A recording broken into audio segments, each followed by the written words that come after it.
Hesed Veshalom, graça e paz. Sou o professor Roberto Silva, da Faculdade Teológica e Línguas Bíblicas, FTLB, passando para compartilhar com vocês, nossos inscritos no canal, nossos companheiros que nos acompanham através das redes sociais e a todos os nossos alunos do curso básico, médio, bacharel em teologia, como também hebraico, aramaico e grego.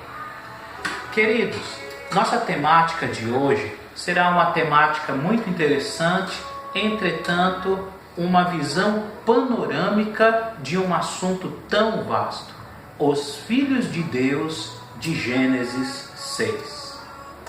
Antes disso, se inscreva em nosso canal se você ainda não é inscrito, ative o sininho para novas notificações e dê um like e compartilhe esse vídeo se você gostar. Gênesis, capítulo de número 6, diz assim o texto: Quando os homens começaram a ser numerosos sobre a face da terra, e lhes nasceram filhas, os filhos de Deus viram que as filhas dos homens eram belas, e tomaram como mulheres todas as que lhes agradaram. Yahvé disse: Meu espírito não permanecerá no homem, pois ele é carne, não viverá mais que 120 anos. Ora, naquele tempo e também depois, quando os filhos de Deus se uniram às filhas dos homens, e estas lhes davam filhos, os nefilins habitavam sobre a terra. Estes homens famosos foram os heróis dos tempos antigos. Bem, é importante ressaltarmos que essa temática ela gira em torno das discussões da disciplina de angelologia e demonologia da teologia sistemática. Na teologia sistemática, faz-se um paralelo da terminologia filhos de Deus de Gênesis 6 com Jó, livro de Jó, capítulo de número 1 e versículo de número 6. Vale a pena darmos uma olhadinha. Livro poético de Jó, capítulo de número 1 e versículo de número 6. No dia em que os filhos de Deus vieram se apresentar a Yahvé, entre eles também veio Satã. Capítulo 2, versículo 1. No outro dia em que os filhos de Deus vieram se apresentar novamente a Yahvé, entre eles veio também Satã. Bem, geralmente na angelologia relaciona os filhos de Deus de Jó como propriamente anjos que foram adorar diante de Yahvé, e Satanás os acompanhou e também ali iniciou um diálogo entre Yahvé e Satanás. Viste o meu servo Jó, homem reto, íntegro, temente a Deus e que se desvia do mal. Em Gênesis 6, existem linhas que possibilitam a mesma interpretação que em Gênesis 6 são anjos, assim como em Jó, ou não.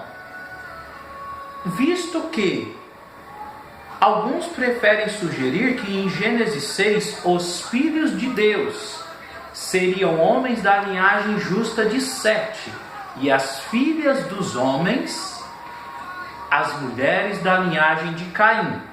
Porque Jesus, no Novo Testamento, ele menciona que no reino dos céus seríamos como os anjos, que nem se casam e nem dão em casamentos. Porque anjos, como seres espirituais, são assexuados, não são nem homem nem mulher, não é nem masculino nem feminino.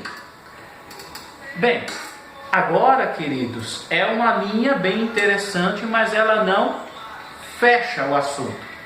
Professor, mas por que ela não fecha? Porque nós temos algo chamado de angelofania. O que seria a angelofania na teologia sistemática? Seria o conceito que o anjo se humaniza. O anjo, ele vira literalmente pessoa, ser humano. Temos isso na Bíblia? Temos algumas referências. Abra aí comigo em Gênesis capítulo 18, verso 1. Yahvé lhe apareceu no carvalho de Mamre, quando ele estava sentado na entrada da tenda, no maior calor do dia. Tendo levantado os olhos, eis que viu 3 homens de pé perto dele. Logo que os viu, correu da entrada da tenda ao seu encontro e se prostrou por terra.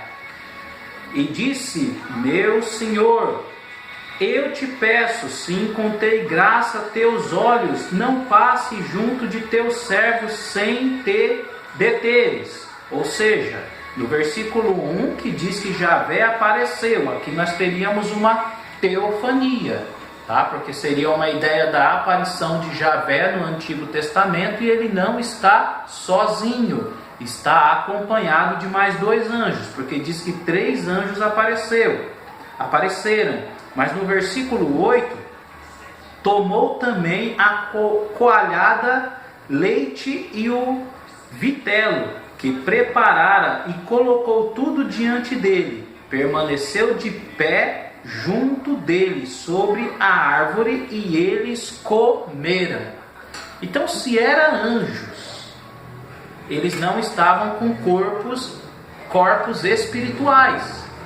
Eles se humanizaram. Essa humanização do anjo é chamada de angelofania, quando ele não toma só forma humana, mas quando ele se transforma em humano, ao ponto de ter intestino, ao ponto de comer as comidas que os seres humanos comem.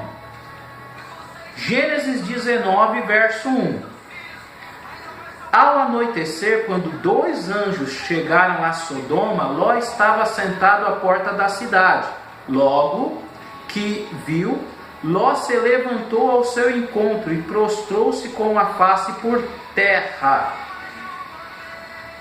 E disse: eu vos peço, meus senhores, descei à casa de vosso servo, para aí passardes a noite, e lavar-vos os pés, de manhã retornareis vosso caminho. Mas eles responderam: não, nós passaremos a noite na praça,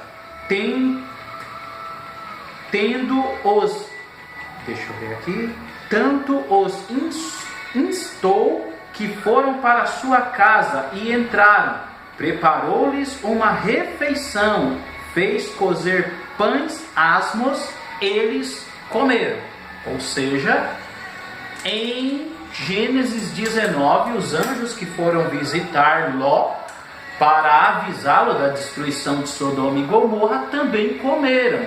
Ou seja, o conceito da angelofania, o anjo se humaniza, se torna homem na essência, com o intestino, e se alimenta. Então, estamos falando de uma linha teológica. No conceito da angelofania, quando o anjo se humaniza, tendo intestino, ele se torna um homem na sua essência 100%. É a partir dessa concepção angélica da angelofania que interpreta-se que Gênesis 6 está falando-se de filhos de Deus, que viraram literalmente homens e se relacionaram com as mulheres. Gênesis 6, ele é um texto que se assemelha muito. Ele se assemelha muito mesmo com o apócrifo de Enoque. Você que nunca ouviu falar disso, é importante dizer.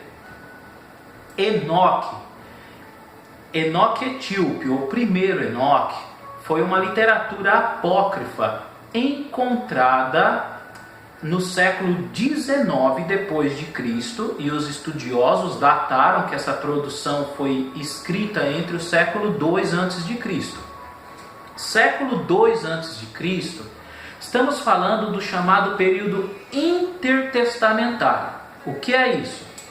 De Malaquias a Mateus, temos o chamado período intertestamentário, que nasceram várias literaturas de caráter apocalíptico, de caráter de gênero novelístico e etc. Nós teremos, por exemplo, os 7 livros apócrifos contidos nas Bíblias de edições católicas foram produzidos neste período.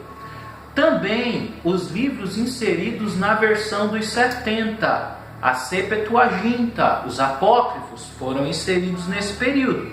E várias outras produções literárias nasceram no período intertestamentário, assim como Enoque Etíope. Queridos, olha que interessante. Lá no Antigo Testamento, quando se falava-se de espíritos maus, se relacionava esses espíritos maus a Javé. Diz o texto em Reis, segundo Reis, que um espírito de mentira da parte de Javé veio sobre a vida dos profetas, e o Micaías profetizou a verdade. Lembram disso?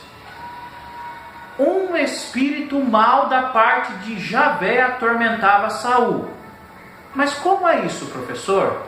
No Antigo Testamento, no período pré-exílico veterotestamentário, não tinha-se uma compreensão propriamente dos espíritos demoníacos malignos, como já tinha-se no Novo Testamento. Portanto, todos os espíritos, tanto os bons como os maus, eles eram advindos de Javé, segundo a compreensão judaica pré-exílica veterotestamentária.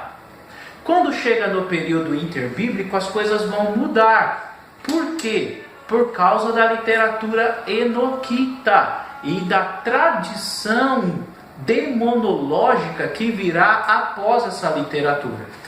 Exemplo, nós teremos em Enoque capítulo 6, versículo 1: quando outrora aumentou-se o número dos filhos dos homens, nasceram-lhes filhas bonitas e amoráveis. Os anjos filhos do céu, ao verem-nas, desceram-nas e disseram entre si: vamos tomar mulheres dentre as filhas dos homens e gerar filhos.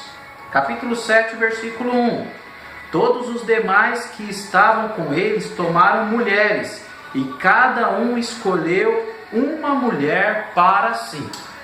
Então, o Enoque, capítulo 6, versículo 1, capítulo 7, versículo 1, ele faz menção dos anjos que desceram do céu e se relacionaram com as mulheres. E essa literatura até fala a quantidade. Seriam 200 anjos liderados por 20 anjos que seriam os cabeças, os líderes. Estes 200 anjos se relacionaram com as mulheres, segundo o livro de Enoque, e é a relação dos anjos com as mulheres proporcionou nascer os seres híbridos, que seriam os seres meio angélicos, meio humanos, chamados de Nefilins. O livro de Enoque diz que Deus, ele chama 4 anjos. Ele chama o Rafael, ele chama Uriel, ele chama Gabriel, ele chama Miguel, para exercer uma sentença sobre estes Nefilins, os filhos dos anjos caídos. A sentença dos anjos caídos foi que eles ficariam presos, e os seus filhos, antes deles serem presos, seriam exterminados.